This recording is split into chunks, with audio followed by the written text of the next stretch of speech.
Welcome back, everybody. Today I'm going to teach you how to add, edit, or delete comments in Notion. Whether you're collaborating with a team or leaving notes for yourself, mastering comments in Notion will help you communicate more effectively and keep your workspace organized.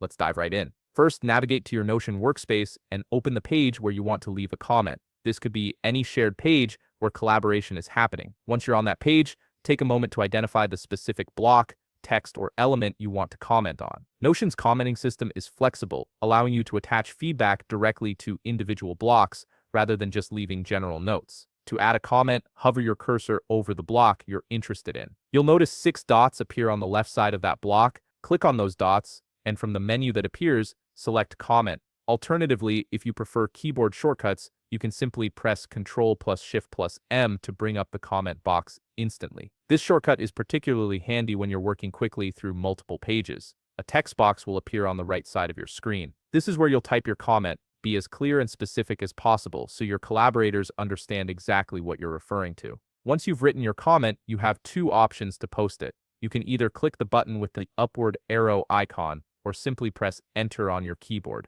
Your comment will now be visible to anyone with access to that page. Now, let's say you need to edit a comment you've already posted. Maybe you caught a typo or want to add more context. To do this, hover over the comment you want to modify. You'll see a 3-dot menu appear. Click on those dots, then select Edit from the drop-down menu. Make your changes in the text box, and when you're finished, click Save. Your updated comment will replace the original. If you need to delete a comment entirely, the process is just as straightforward. Hover over the comment again, click the 3-dot menu, and this time choose Delete. The comment will be removed from the page immediately. This is useful for clearing out outdated feedback or comments that are no longer relevant. And that's it. You now know how to add, edit, and delete comments in Notion, giving you full control over how you communicate and collaborate within your workspace. If you found this video helpful, please leave a like, subscribe, and see you in the next video.